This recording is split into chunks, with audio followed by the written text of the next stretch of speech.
Hi everyone, welcome or welcome back to the Lovers Podcast. My name is Justin. If you're new here, the Lovers Podcast is a podcast that I run by myself, and it's called the Lovers Podcast. It literally is just like me talking about love all day for maybe 30 minutes of your time. But last episode, I talked a lot about detachment and ghosting in modern dating. Go watch that video or listen to the podcast if you care about that episode. Today, I wanted to try something different, but I'm going to be reading Am I the Assholes because that sounds fun. They're going to be related to people's love lives, and yeah, I hope you enjoy. Also, I haven't read any of these prior to this video, so all of these are extremely new to me. I don't really know what people are going to be saying in this.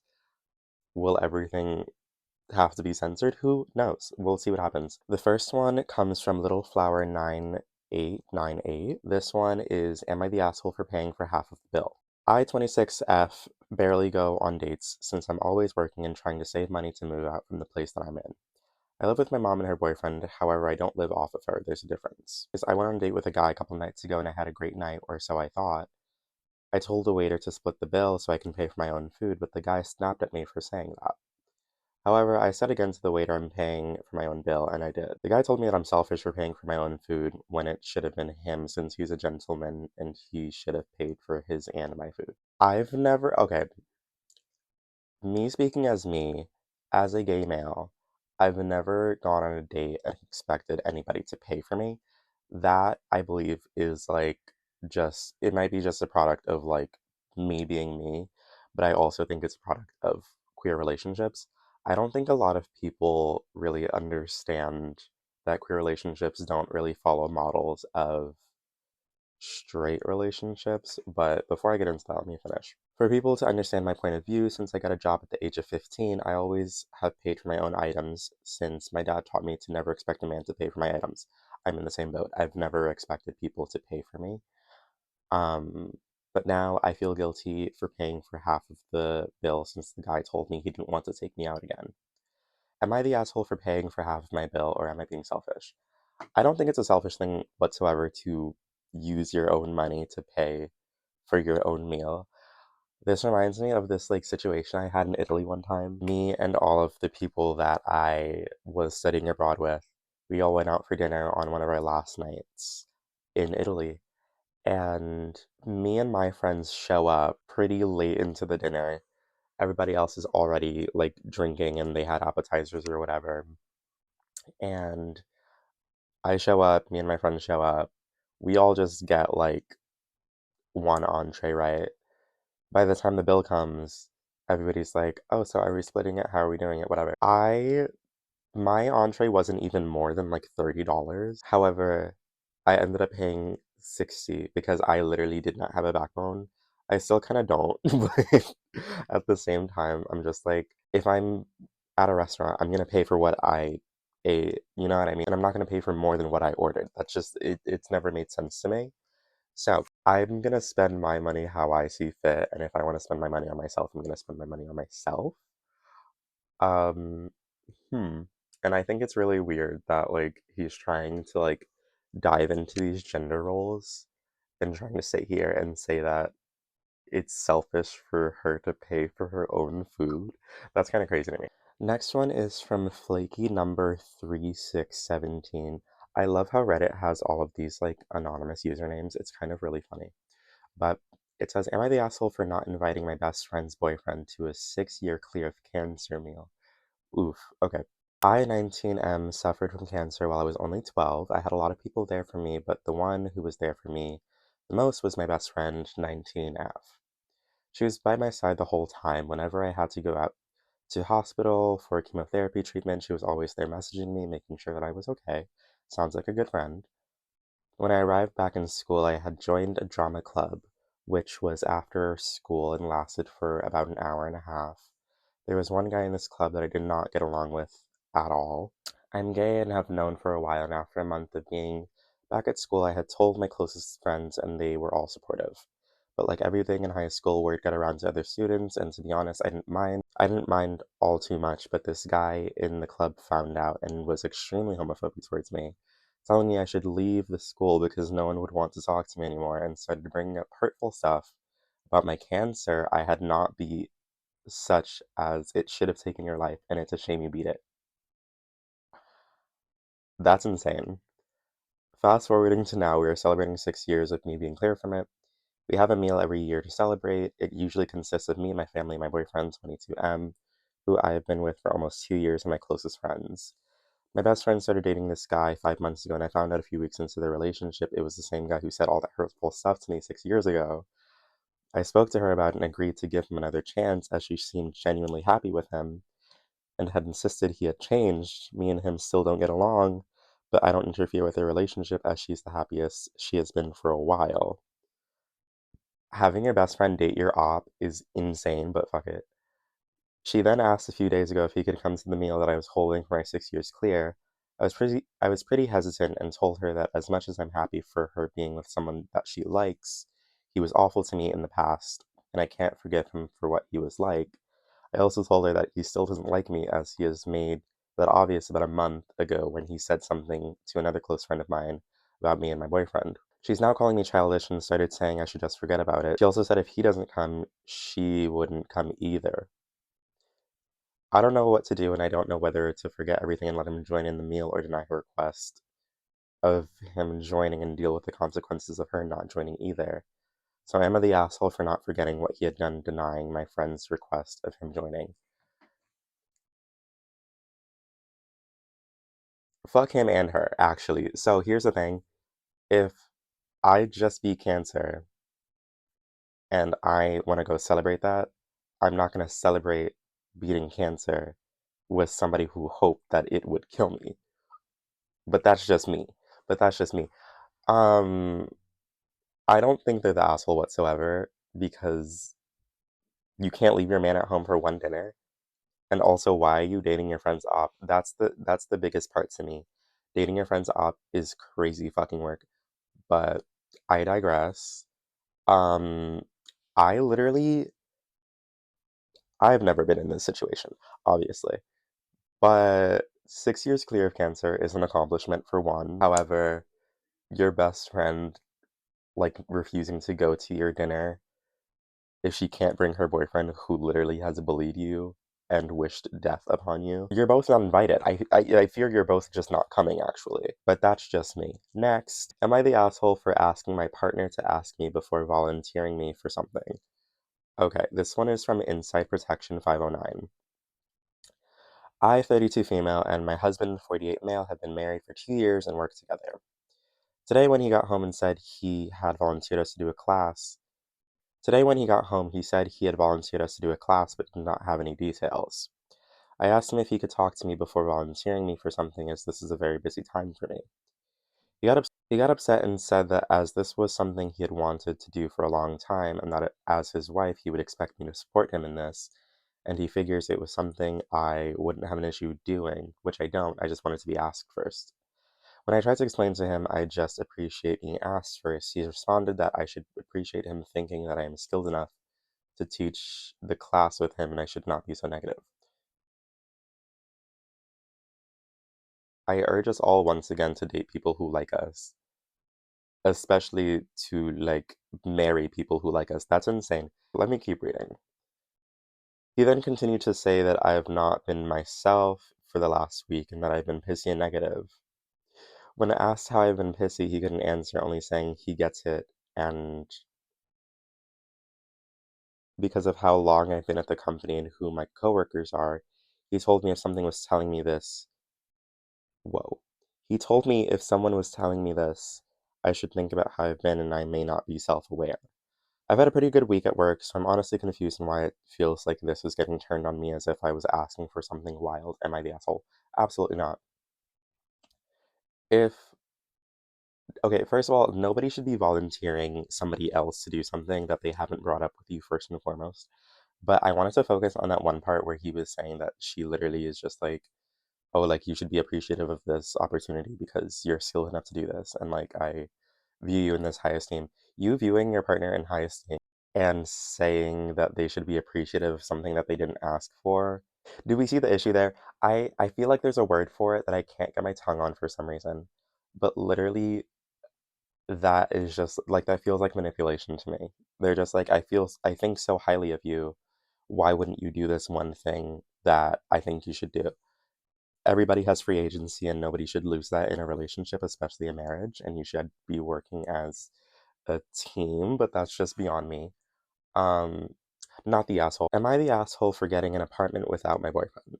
This one is by Sasiki Visual 133. My boyfriend has had his own apartment for about 2 years. I have lived with my parents. I brought up slowly the idea of us living together, but we never would acknowledge the idea.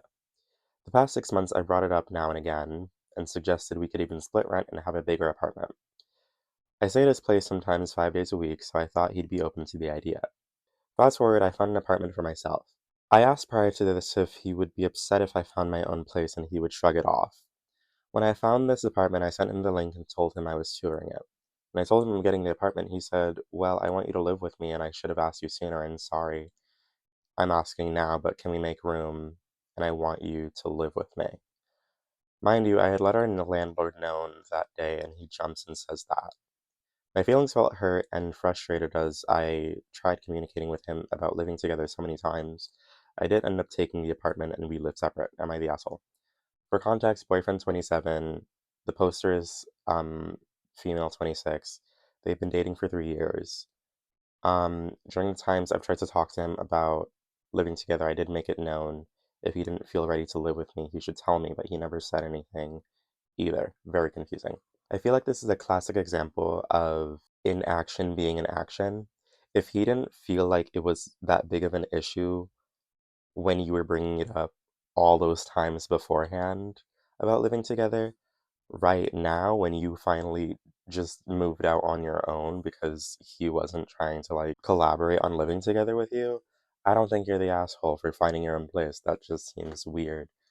Ooh, this one's crazy. Okay. This one is by Throwaway Indie Girl. Am I the asshole? I am calling off my engagement after my partner revealed that he is a Trump supporter. My fiance and I have been together since 2013. Well, not the asshole, actually. So, the end. My fiance and I have been together since 2013 when we met in college.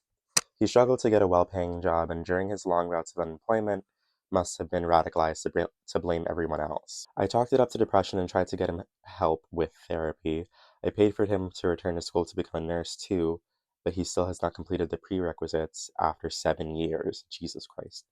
He's currently working gig jobs while I'm a nurse in California, making close to 400,000 a year, working a full-time and a part-time job. I was hoping to save up enough to not have to work after having a baby since one cannot rely on him. We were planning to get married next year and I wanted to try for a baby. He knows I'm very liberal and all about women's rights. He never openly expressed support for MAGA itself until after Trump won and said Trump will help the economy. And finally allowed him to get a good job because I told him that it was the easiest time to get a job in the past 20 years. In 2021, yet he couldn't. Offhand comments before on women losing their worth the older they get, and I questioned him and he said it was a joke. The past week has been miserable listening to him talk nonstop on how great Trump is and how he will return everything great again. I've had it and I gave him notice to leave by the end of the month and we are through. He said it's unfair and told me it's stupid to give up on us over just politics. The very fact he said that solidified the notion that he is so clueless and our values are so different. He'll likely have to move back into his parents' home or be homeless since he makes less than 35,000 a year in the most expensive region in the US. Am I the asshole for throwing away my relationship of 11 years over politics? I wish politics was boring again. I also wish politics was boring again. Not the asshole, obviously. I am so behind breaking up over politics right now, and I literally just like ended a friendship of like a couple months because I found out that somebody that I knew voted for that man. So listen, I'll leave for less. Don't even worry about it, baby. I wanted to talk about this. Wait, what was it? The part where she was like, I'm not giving into sunken costs and saying, so the part where she was saying that she's not trying to give into sunken costs, I feel like a lot of people get tripped up here. I feel like even if it's like your like family, the values of Trump and MAGA are so out of the realm of like human empathy that I feel as though it's completely worth. Whoa, okay. Am I the asshole for refusing to go to my cousin's wedding after she slept with my ex? Jesus. This one is from a ground friendly 869. Okay, this one's a little long. So I'm 19 female, really torn about this. I've got a cousin, let's call her C, who is a 21-year-old female, who I used to be really close with, like basically sisters. Last year, I was in a pretty serious relationship with my now ex-boyfriend. We'd been together for almost 2 years, and honestly, I thought we were really solid. One day, though, I found out he was cheating on me, and the person he was cheating on me with was my cousin. When I confronted him, he admitted everything. I was absolutely heartbroken and furious. He had all these reasons. He and my cousin just clicked and he couldn't help it. He even tried to make it sound like they were some sort of soulmates or something. Jesus Christ. If a man told me that his soulmate was another bitch and we're dating and we've been dating for 2 years, you're actually like dead to me. So I hope you never find peace, is my thing. When I found out, I immediately cut ties with both of them, understandably so. I couldn't look at my cousin the same way after that, and she never really tried to apologize. I just stopped talking to her altogether. I didn't explain much to my family at the time, just that we broke up and I wanted some distance from my cousin. Fast forward to now, and my cousin and my ex boyfriend are getting married. Here's the kicker, my family is expecting me to attend. She sent me this long message saying that she wanted to clear the air and that they're in love and didn't mean to hurt me. She actually tried to justify what they did, like somehow their love was supposed to make me feel better about the betrayal. My family, especially my mom, keeps telling me to let it go, support my cousin because family is family. They say I'm being immature for not attending and that I'm holding a grudge, but honestly, I just feel like it's too much. They're asking me to sit there and smile while I watch two people who completely crushed me say their vows and celebrate. If I was planning on getting married with a man and my cousin has sex with him, and then ends up marrying him, I'm not going to your wedding actually, and I don't need to go to any life event you have actually. I'm good. What do you mean? Why do you want me there actually? Like, that's my thing too. Why do you even want her there if you know you ruined her relationship? It's not making sense to me. And I fear as like if I get cheated on, like literally take me out back and shoot me. Like I fear if I ever get cheated on, like literally like roll me into fucking Fronto. Like they betrayed you, so not the asshole, and tell the rest of your family that they are assholes for making you attend the wedding. Absolutely. Real family doesn't sleep with other family member partners. With family like that, you don't need enemies. It's so true, actually. And it's kind of insane that literally people's family members can do that to them.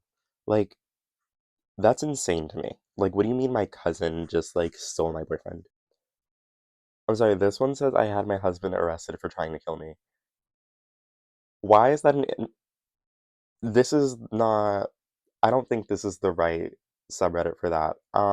Moving on. Okay, I'll end on this one. This one's by Logical Knowledge 503. My boyfriend told me to pack my bags and leave. That's crazy. Every time we have a huge argument, he tells me to pack my bags and leave, saying he doesn't want me around anymore. This has happened several times now. Listen to him. Listen to him. If he said leave, leave. If you would rather me pack my bags and leave the house rather than work it out on the remix, I don't see why we need to be in a relationship. That's just me, though. But that's just me. I don't know. Let me continue. For context, I tend to speak up whenever I see issues or unfairness in our personal lives. We're currently preparing for a major life decision, and we recently had a big argument because his family kept making decisions for us without consulting me. He's always been the kind of son who can't say no to his parents, even if they treat him or us unfairly. I told him I was getting frustrated with his dad's constant bossiness, and he got so angry that he wanted to break up and told me to leave. That's another thing. If we're in a relationship, I'm not dating your parents, by the way. Sorry. Like, I see this thing happen all the time where people's parents are so, like, overbearing on their relationships, especially the romantic ones. And literally, like, you just have to let your children date. Like, that, like, I don't feel like it's asking for a lot to have your parents take a back seat when it comes to the life that you're trying to build. Obviously, I've never been in this position, so take everything I say with a grain of salt. I'm literally just a 21-year-old on Reddit. But no, I don't think you're the asshole here. If he tells you to pack your bags and leave, sister. I was really surprised he did this again. I ended up begging him not to break up. Things eventually calmed down and now we're talking again. How do I move on from this? It's making me depressed, so tell me, am I the asshole for being a nagger? No, literally the comments are all agreeing with you. Dude keeps throwing you out like it's a game, you deserve better. Yeah, why are you begging to stay where you're not respected? I'm not staying in a relationship if a man tells me to pack my bags and leave every time we fight. Well, this does it for today's segment, I guess. Did I kind of chew? Like, wait. So, I hope you enjoyed. If you are new here, welcome or welcome back to the Lovers Pod. My name is Justin, and I'll see you pretty soon to talk about love and all of those fun little things. Now what? Like the video, subscribe. If you'd like as well, I also post on my blog every so often, about twice a month, where I catalog my thoughts into a series of ideas. You can follow that on Substack. It's called The Lovers Media. And yeah, you can find me on socials at Everybody Loves Justin 13 on TikTok and Instagram, and I'll see you guys later.